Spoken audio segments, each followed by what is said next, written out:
नमस्कार, मैं हूं श्वेता सिंह और आप देख रहे हैं आज तक।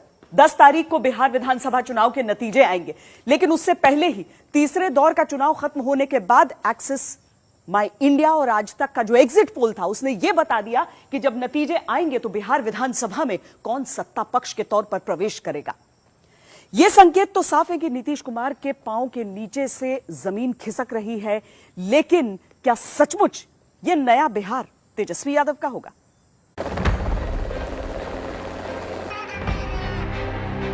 क्या बिहार से अब विदा होंगे नीतीश कुमार? बिहार में क्या बनेगी तेजस्वी सरकार? वैसे तो बिहार विधानसभा चुनाव के नतीजे 10 नवंबर को आएंगे, लेकिन सबसे भरोसेमंद एक्सिस माई इंडिया और इंडिया टुडे ग्रुप का एग्जिट पोल सही साबित होता है तो पक्का है कि बिहार का सत्ता समीकरण इस बार पूरी तरह बदल जाएगा।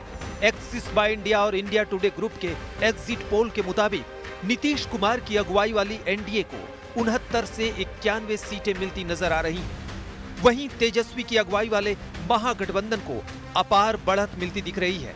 139 से 161 सीटों के बीच चिराग पासवान की एलजेपी को 3 से 5 सीट के आसार दिख रहे हैं, वहीं अन्य को 6 से 10 सीट। एग्जिट पोल के ये आंकड़े अब पार्टी के हिसाब से क्या आसार दिखाते हैं, ये भी देख लीजिए। एनडीए में बीजेपी को 38 से 50 सीटें मिलती दिख रही हैं, तो जेडीयू को 26 से 34 सीट, वीआईपी को 2 से 3 और मांझी के हम को 3 से 4 सीट। वहीं महागठबंधन में देखें तो आरजेडी को 94 से 106 सीटें मिल सकती हैं, कांग्रेस को 29 से 35 सीट, सीपीआई एमएल को 12 से 16 सीट, सीपीआई को 2 और सीपीआईएम को भी 2 सीटें मिल सकती हैं। हालांकि ये एग्जिट पोल है, अभी इंतजार फाइनल नतीजों का है, लेकिन ये आंकड़े सही साबित हुए तो मानना पड़ेगा कि लालू के लाल ने कमाल कर दिया। अगर बेरोजगारी का अंधकार मिटाना है तो आपको लालटेन का प्रकाश जलाना होगा। नीतीश जी कहते हैं ना कि तीर लालटेन का जमाना गया, बल्ब का जमाना आया है, तो हम उनको कहना चाहते हैं अब तो तीर का जमाना गया, अब तो मिसाइल का युग आ गया है। अब क्षेत्रवार सीटों का समीकरण देखिए कि एग्जिट पोल क्या बता रहा है। एग्जिट पोल के मुताबिक भोजपुर की 49 सीटों में एनडीए को 9, महागठबंधन को 33 और एलजेपी को 2 सीटें मिल रही हैं। चंपारण की 18 सीटों में एनडीए को 8, महागठबंधन को 10 सीटें मिल सकती हैं।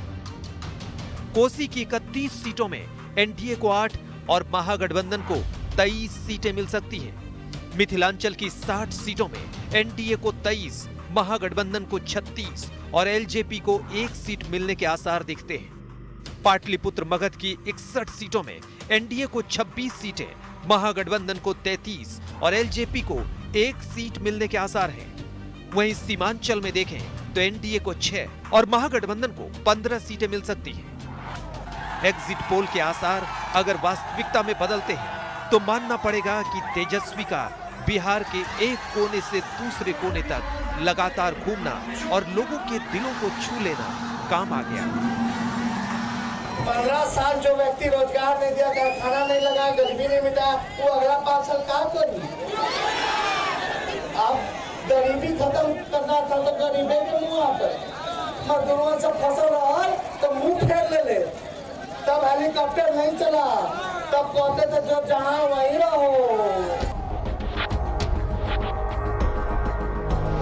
चुनाव के दौरान एक्सिस माई इंडिया और इंडिया टुडे ग्रुप ने वोटरों की नब्ज पर हाथ रखी तो उससे निकले एग्जिट पोल से ये भी अंदाजा लगाया जा सकता है कि मुख्यमंत्री के रूप में लोगों की पसंद क्या होनी चाहिए। इसमें तेजस्वी यादव 44% के साथ बाजी मारते नजर आ रहे हैं। मुख्यमंत्री नीतीश कुमार को 35% लोग मुख्यमंत्री के रूप में देखना चाह रहे हैं। चिराग 7% और उपेंद्र कुशवाहा 4% लोगों की पसंद हो सकते हैं। अगर एग्जिट पोल सही साबित हो गए तो इससे यही राजनीतिक संकेत जाएगा कि मुख्यमंत्री के रूप में तेजस्वी के दावे पर लोगों ने मुहर लगा दी। अगर हमारी सरकार बनेगी तो मुख्यमंत्री, मंत्री या विधायकों का सैलरी भी अगर लेना पड़े तो हम लोग जो है उस सैलरी को हम लोग लेकर के नौकरी करने वाले जितने हमारे लोग हैं उनको देने का काम करेंगे और मुख्यमंत्री,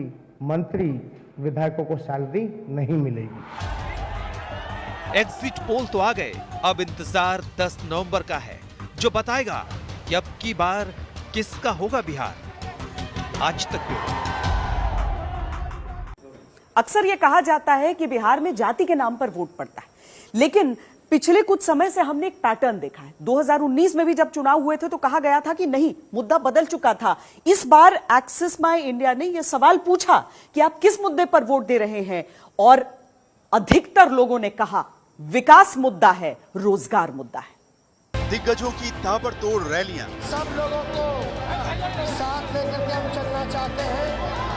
नए सोच के हैं, युवा सोच के हैं, तरक्की की बात हम करना चाहते हैं। पार्टियों के तमाम चुनावी वादे और दावे। थोड़ा सा नजारा देख ले, पता चलेगा 10 नवंबर को क्या होगा। किसी ने नौकरियां देने का भरोसा दिया, पहला मंत्रिमंडल की बैठक में मेरा पहला कलम चलेगा तो एक साथ देश के इतिहास में पहली बार 10 लाख नौजवानों को सरकारी नौकरी। किसी ने सुशासन का हवाला दिया, तो अपने बाप से पूछो, अपने माता से पूछो कि कहीं कोई स्कूल था, कहीं कोई स्कूल बन रहा था। तो किसी ने लालू के 15 साल के जंगल राज की याद दिलाई। ये जंगल राज के युवराज से बिहार की जनता पुराना ट्रैक रिकॉर्ड के आधार पर और क्या अपेक्षा कर सकती। अब सबसे बड़ा सवाल, इस बार बिहार की जनता ने किस मुद्दे को वोट दिया? जिस बिहार में जातिगत समीकरण को कुर्सी तक पहुंचने की अहम सीढ़ी माना जाता था, क्या वहां बाकी मुद्दे जाति पर हावी हुए?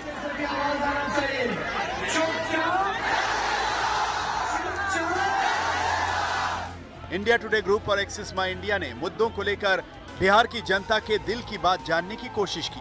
विकास, महंगाई, पार्टी और चेहरा, हर वो मुद्दा जो बिहार के विधानसभा चुनाव में अहमियत रखता है, जिसके आधार पर बिहार की जनता ने मतदान किया है। एग्जिट पोल में पाया गया कि बिहार में 42% लोगों ने विकास के मुद्दे पर वोट दिया, वहीं 30% बेरोजगारी पर और 11% लोगों ने महंगाई के मुद्दे पर वोट डाला। यानी 80% से ज्यादा मतदान पर इन मुद्दों ने असर डाला। वहीं राजनीतिक दल को लेकर 3% और मोदी फैक्टर 3%, स्थानीय उम्मीदवार 2% तक मतदाताओं को वोटिंग के लिए प्रभावित कर पाए। तेजस्वी यादव ने अपने आप को विकल्प के तौर पे प्रस्तुत किया और जो पुराना जंगल राज का बैगेज था उसको एकदम दूर कर दिया। कहीं दूर दूर तक राबड़ी जी, लालू जी या किसी भी फैमिली मेंबर को आप नहीं पाएंगे। हाँ। और सबसे बड़ी चीज है जो मुद्दे उठाए, कॉमन मैन के मुद्दे। हाँ। जो पहले रोड सड़क बिजली पानी होता था, वो आज की डेट में एम्प्लॉयमेंट, बिकॉज बिहार ऐसा स्टेट है जहां पर कहने के लिए एक भी प्राइवेट इंडस्ट्री नहीं है और सबको रोजगार की तरफ नजर जाने लगी कि हम वापस आए तो अब यहाँ करें क्या। एंड दैट इज व्हेन जो तेजस्वी ने जो सही मुद्दा लिया, कमाई और महंगाई। लालू के राज में सामाजिक समानता को लेकर जाति के आधार पर वोटिंग जहां आरजेडी के लिए बड़ा हथियार थी, वहीं तेजस्वी यादव ने अपने प्रचार में जातिगत प्रचार से किनारा कर लिया। तेजस्वी ने अपनी रैलियों में लगातार रोजगार, महंगाई और विकास को मुद्दा बनाया। तेजस्वी ने जहां 10 लाख नौकरियों का फॉर्मूला सुझाया, वहीं एनडीए की ओर से 19 लाख रोजगार का अवसर पैदा करने का वादा किया गया। आइए तेजस्वी और नीतीश में सर्वे में दिखा रहे अंतर को समझते हैं। 15 साल से बिहार में राज कर रहे नीतीश कुमार के खिलाफ एंटी इनकम्बेंसी का माहौल था। वहीं तेजस्वी यादव युवा चेहरे के साथ खुद को एक बड़े विकल्प के रूप में पेश करने में कामयाब नजर आए। नीतीश कुमार के 15 साल के कार्यकाल में स्वास्थ्य, शिक्षा, बाढ़ जैसी समस्याओं में कोई खास सुधार देखने को नहीं मिला। वहीं तेजस्वी यादव खुद को लालू और राबड़ी के कार्यकाल में जंगल राज की छवि से काफी दूर रखने में कामयाब रहे। बेरोजगारी दूसरा मुद्दा है जो नीतीश के खिलाफ गया। करीब 30 लाख से ज्यादा मजदूर बिहार लौटे जिनके सामने रोजगार की समस्या है। वहीं MYY फैक्टर यानी मुस्लिम, यादव और यूथ का साथ तेजस्वी को मिलता दिख रहा है। इंडिया टुडे और एक्सिस माई इंडिया का सर्वे बताता है कि इस बार बिहार ने जाति से ऊपर उठकर विकास और रोजगार को वोट दिया है। अब इसके लिए महागठबंधन पर भरोसा किया है या फिर एनडीए के काम से जनता खुश है, ये 10 नवंबर को आने वाले रिजल्ट से एकदम साफ हो जाएगा। आज तक ब्यूरो। इंडिया टुडे एक्सिस माई इंडिया के जो नतीजे हैं, जो एग्जिट पोल के नतीजे हैं, उन पर विश्वास करें तो तेजस्वी यादव की इस बार बल्ले बल्ले होने वाली है। लेकिन हम आपको यह भी दिखाते हैं कि किस दल को कितने प्रतिशत वोट मिलने का अनुमान है। बिहार में तेजस्वी की सरकार। सिगम इंडिया टुडे ग्रुप और एक्सिस माई इंडिया का एग्जिट पोल तो यही कहता है कि बिहार में लालू के लाल ने कर दिया कमाल। आपको सबसे पहले दिखाते हैं एग्जिट पोल के हिसाब से बिहार की जनता किसे कितने फीसदी वोट दे सकती है। एनडीए को 39% वोट मिल सकता है। महागठबंधन को सबसे ज्यादा 44% वोट मिल सकते हैं। एलजेपी को 7% वोट मिल सकता है। जीडीएसएफ को 4% वोट मिल सकते हैं, जबकि अन्य के खाते में 3 से 5% वोट जा सकते हैं। 25% वोटर बिहार के अंदर 18 से 30 साल के अंदर है, और उसके अंदर अगर बेरोजगारी देखें तो 33% बेरोजगारी है। ये बबुआ हमारा जो है, तेजस्वी को बबुआ मान लेना, अपनी हम उम्र का मान लेना, उनकी भाषा बोलता है, उनकी तरह पहनता है, कोई उसमें दिखावा नहीं है। तेजस्वी का ये रहा कि बहनों के साथ लगता कि भाई हमारा आ गया, माओं के साथ लगता कि हमारा बेटा आ गया है, उसका बाप जेल के अंदर है। वो भी सिम्पथी भी हो सकती है, एक तरह से नेगेटिव सिम्पथी भी होती है कई बार। 2012-15 के अंदर लालू अगर नीतीश के साथ नहीं होते, शायद नीतीश का तब भी नहीं जीते। मैंने शुरू में कहा कि नीतीश अपने बलबूते पर मुख्यमंत्री बने नहीं एक बार भी। तो 2020 में उन्होंने दिखा दिया कि नीतीश कुमार जी, तेजस्वी भी, मेरा बेटा जो है वो भी आपको चित कर सकता है। वोट शेयर तो यही बता रहे हैं कि बिहार में आरजेडी का शेयर इतना बढ़ने वाला है कि तेजस्वी को सीएम की कुर्सी दिए से ज्यादा वोट प्रतिशत पाने वाले महागठबंधन को सबसे ज्यादा वोट कहां से मिले, ग्रामीण क्षेत्र से या शहरी क्षेत्र से। तो आपको दिखाते हैं कि ग्रामीण और शहरी क्षेत्र की जनता ने एग्जिट पोल के हिसाब से किस पर अपना भरोसा जताया है। एनडीए को ग्रामीण क्षेत्र में 39%, जबकि शहरी क्षेत्र में 42% वोट मिल सकते हैं। महागठबंधन को ग्रामीण क्षेत्र से 44% और शहरी क्षेत्र से 46% वोट मिल सकते हैं। एलजेपी को ग्रामीण क्षेत्र में 7% वोट मिल सकते हैं, जबकि शहरी क्षेत्र में 5% वोट मिलने की उम्मीद है। जीडीएसएफ को ग्रामीण क्षेत्र में 4%, जबकि शहरी क्षेत्र में 2% वोट मिल सकते हैं। बात अगर प्रोग्रेसिव डेमोक्रेटिक अलायंस यानी पीडीए की हो तो पीडीए को ग्रामीण क्षेत्र में 1%, जबकि शहरी क्षेत्र में भी 1% वोट मिल सकता है। अन्य के खाते में 5% ग्रामीण वोट, जबकि 4% शहरी वोट जा सकते हैं। एग्जिट पोल के मतदान का शेयर देखें तो मालूम चलता है कि महागठबंधन पर ग्रामीण और शहरी दोनों क्षेत्रों के मतदाताओं ने भरोसा जताया है।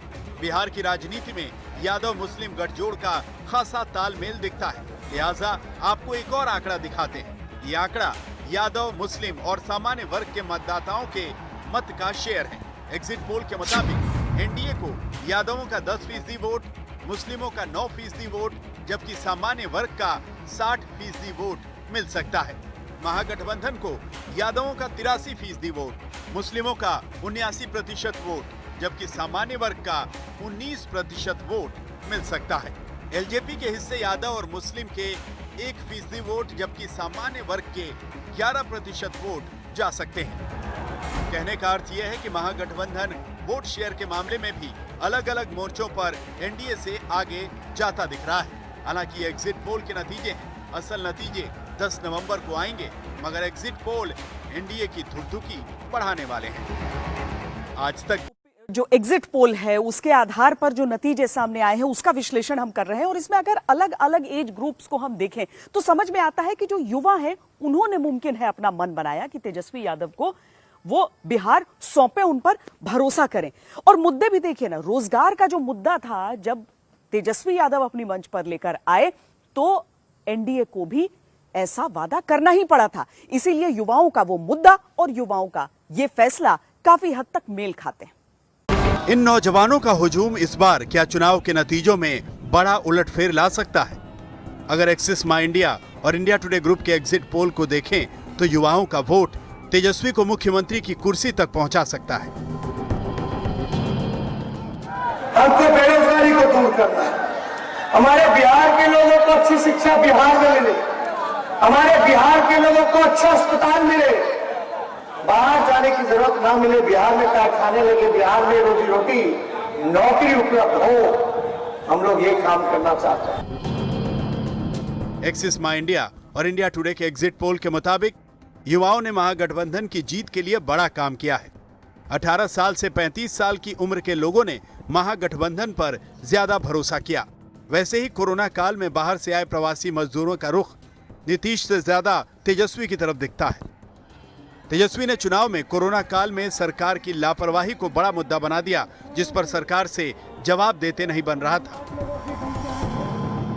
झूठा वादा करना होता तो हम करोड़ नौकरियों देने का वादा करते हैं, लेकिन हमने 10 लाख इसलिए कहा है क्योंकि 4.5 लाख नौकरियां रिक्त पड़ी हैं, ऑलरेडी बजट में प्रोवाइडेड है।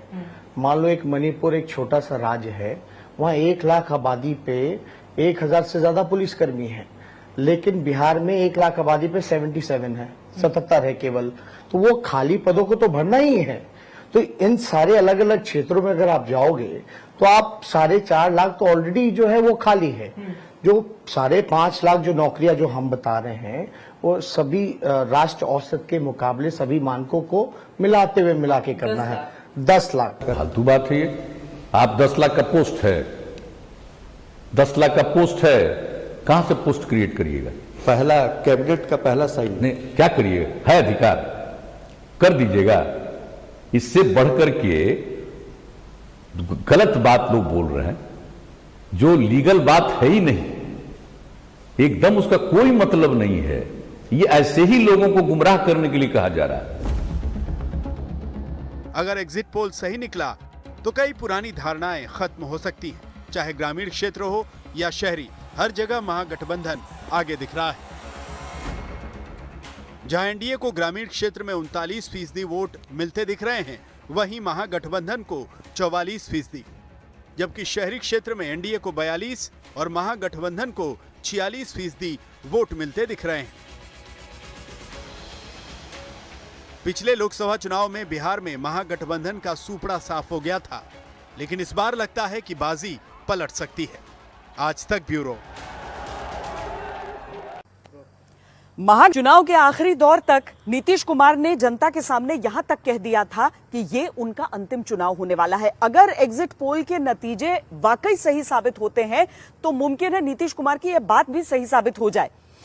लेकिन हम आपको दिखाते हैं कि वो वजह क्या हो सकती हैं। एग्जिट पोल के हिसाब से जो सवाल हमने रखे थे लोगों के सामने, वो क्या है कारण जिस वजह से मुमकिन है लोग नीतीश कुमार को नकार रहे हों।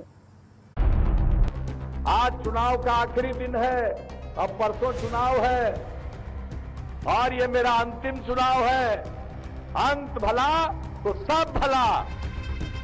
पता नहीं किस मुहूर्त में नीतीश कुमार ने यह बयान दिया था, पता नहीं उनके दिमाग में क्या चल रहा था, पता नहीं वो भावुकता का दांव खेलकर अंतिम चरण के वोट पाने की चाहत में थे या यूं ही ये बोल गए।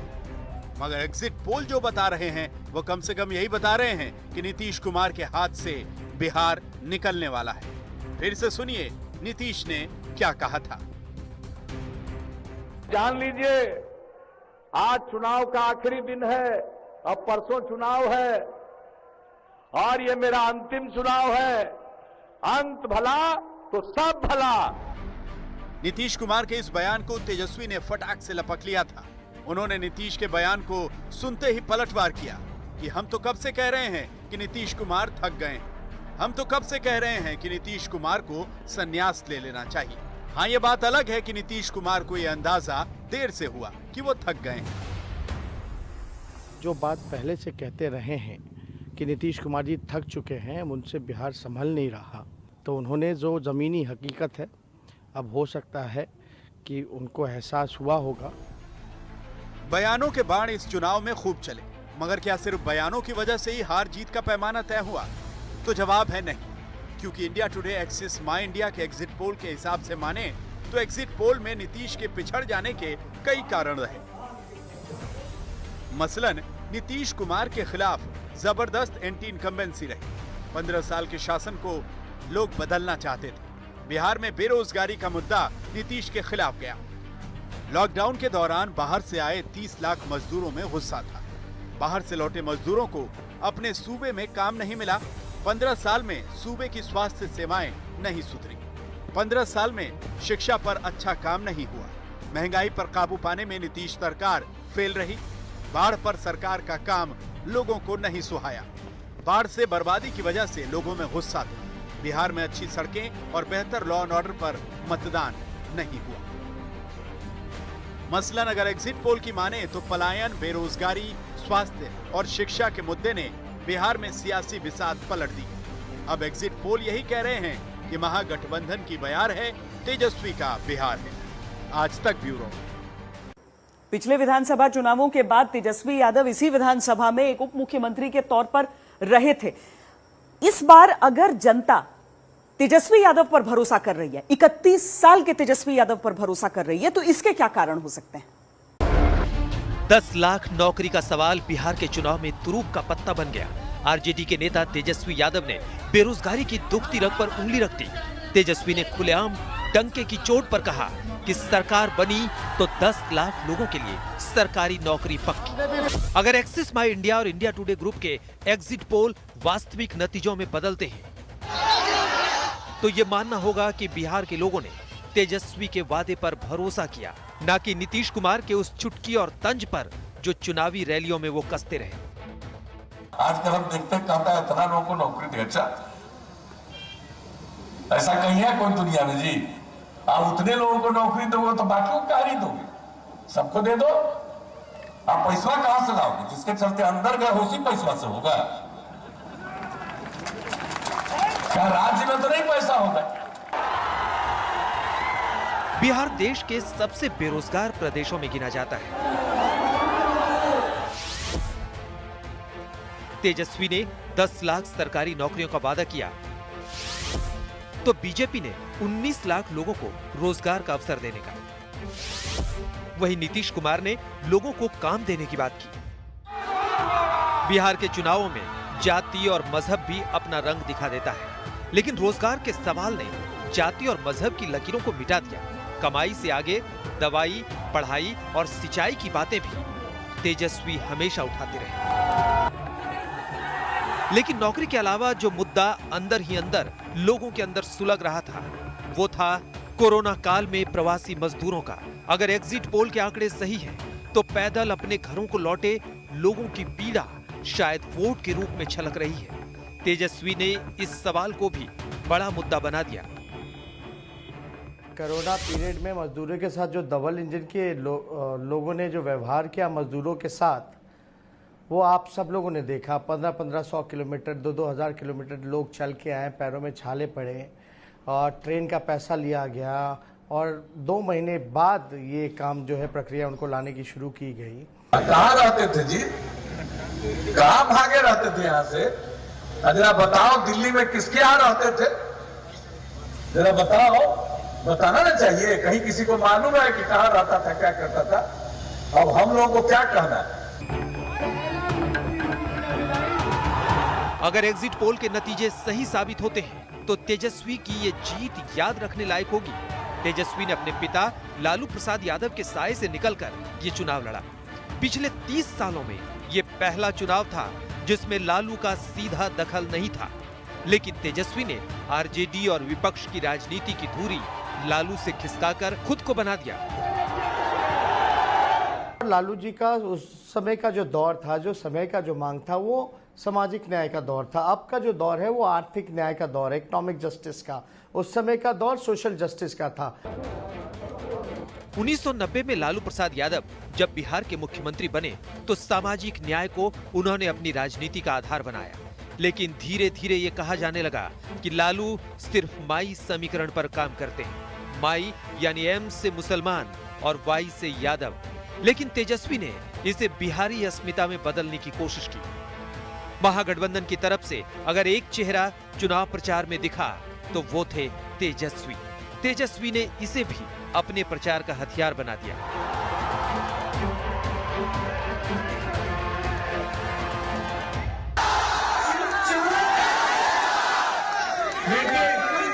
एक हेलीकॉप्टर के पीछे 30 हेलीकॉप्टर मोदी जी लगा है।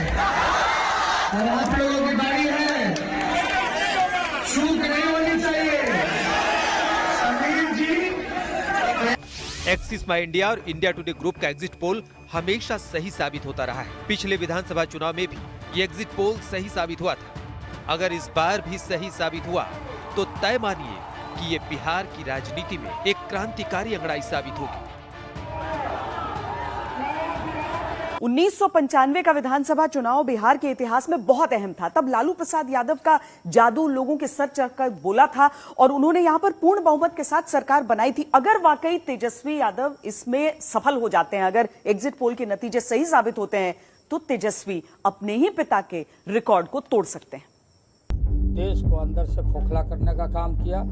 हम जो बात पहले से कहते रहे हैं कि नीतीश कुमार जी थक चुके हैं, उनसे बिहार संभल नहीं रहा। न्यायपालिका का मैं आदर करता हूं और कहीं भी हमें किसी से कोई शिकायत नहीं है। एकदम वो दौर लालू जी का उस समय का जो दौर था, जो समय का जो मांग था, वो सामाजिक न्याय का दौर था। अब का जो दौर है वो आर्थिक न्याय का दौर है, इकोनॉमिक जस्टिस का। चाहे मेरी सरकार रहे या सरकार चली जाए, हमने एक संकल्प लिया है कि करप्शन और कम्युनिज्म पर उठारा घात हम करेंगे। आज बिहार के लोग पढ़ाई, दवाई, कमाई, सिंचाई, महंगाई और सुनवाई और कार्रवाई वाली सरकार को चुनना चाहते हैं।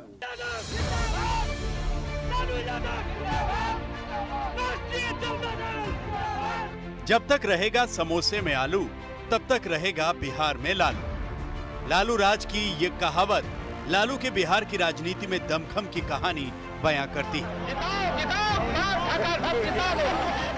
90 के दशक में शुरू हुई लालू की सियासत जिस तरह से आगे बढ़ रही थी, उस दौर में बिहार में लालू राज का अंत किसी कल्पना से कम नहीं था।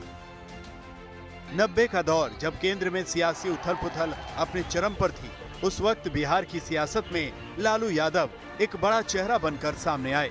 पहले यादवों की अगुवाई की, फिर 1989 में भागलपुर दंगों के बाद कांग्रेस के मुस्लिम वोट बैंक में सेंध। लालू यादव के जनाधार में MY फैक्टर यानी मुस्लिम और यादव का बड़ा योगदान रहा, जिससे खुद भी लालू ने इनकार नहीं किया।